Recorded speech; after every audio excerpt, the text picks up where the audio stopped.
ముఖ్యమంత్రి చంద్రబాబు అధ్యక్షతన సమావేశమైన కేబినెట్ కీలక నిర్ణయం తీసుకుంది. నామినేటెడ్ పదవుల్లో బీసీలకు రిజర్వేషన్లకు సంబంధించి మంత్రి మండలి సమావేశంలో చర్చ జరగగా 34% రిజర్వేషన్ కు కేబినెట్ గ్రీన్ సిగ్నల్ ఇచ్చింది.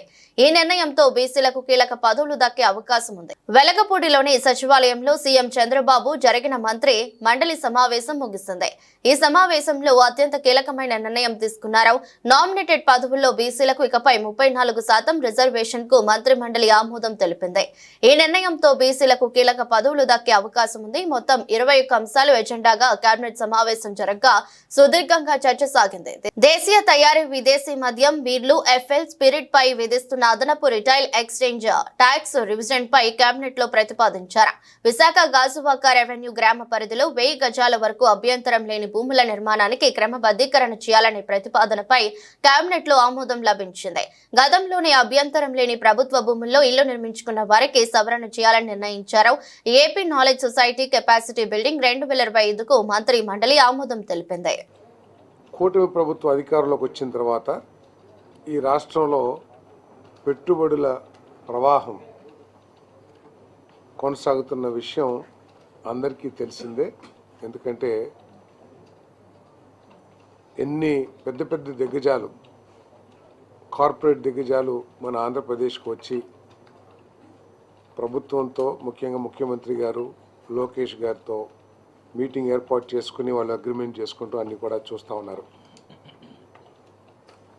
ఈ కూటమి ప్రభుత్వ అధికారులకు వచ్చిన తర్వాత 34 ప్రాజెక్టులు 6,78,345 కోట్ల రూపాయల పెట్టుబడులకి అగ్రిమెంట్ చేసుకున్నారు. ఈ పెట్టుబడుల ద్వారా 4,28,705 జాబ్స్, ఉపాధి అవకాశాలు, ఉద్యోగ అవకాశాలు ఈ రాష్ట్ర యువతి యువకులకి అందుబాటులోకి వస్తాయని చెప్పేసి మనవి చేస్తాను. ముఖ్యమంత్రి గారు అగాధంలో నెట్టబడిన ఈ రాష్ట్రాన్ని అభివృద్ధి పదంలోకి తీసుకురావటానికి, భవిష్యత్తు ఆగమ్య గోచరంగా మారిపోయిన యువతీ యువకులకు మంచి ఉద్యోగ అవకాశాలు కల్పించాలనే లక్ష్యంతో ఆయన అహర్నిశలు కష్టపడి మరి ఈ పెట్టుబడులన్నీ కూడా తీసుకురావడం జరిగిందని చెప్పేసి మనం చేస్తాను. ముఖ్యంగా ఈరోజు ఇండస్ట్రియల్ పాలసీస్కి కొన్ని అమెండ్మెంట్స్ తీసుకొచ్చి ప్రత్యేకంగా women, BC, SC, ST, specially abled ఈ వర్గాల వాళ్ళకి పెట్టుబడులు పెట్టిన పరిస్థితుల్లో వారిని వ్యాపారస్తులుగా చేయాలి అనే లక్ష్యంతో వారికి ఇన్సెంటివ్స్ అన్ని కూడా పెంచడం జరిగిందని చెప్పేసి నేను మనవి చేస్తాను. దానికోసం మరి అమెండ్మెంట్ తీసుకురావడం జరిగింది పాలసీస్లో.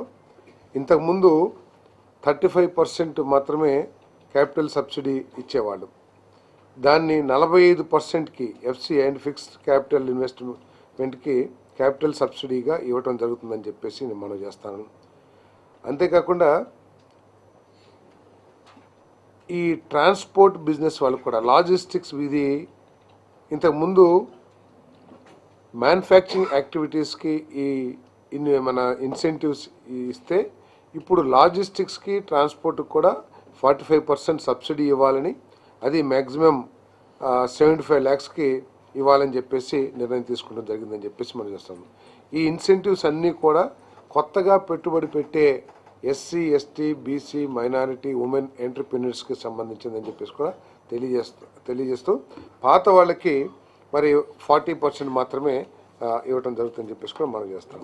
దాంతోపాటు ఇంతకుముందు ఎస్సీ, ఎస్టీ ఎంటర్ప్రెన్యూర్స్కి కేవలం 50% subsidy, maximum limited to 20 lakhs land cost మీద సబ్సిడీ ఇచ్చేవాళ్ళు. ఈరోజు అలా కాకుండా దాన్ని 75% rebate on land cost with cap 25 lakhs rupees, అంటే maximum 25 lakhs rupees, 75% of the cost of the land, maximum 25 lakhs SC, ST ఎంటర్ప్రెన్యూర్స్కి ప్రత్యేకంగా ఇవ్వటం జరుగుతుందని చెప్పేసి కూడా నేను మనం చేస్తాను.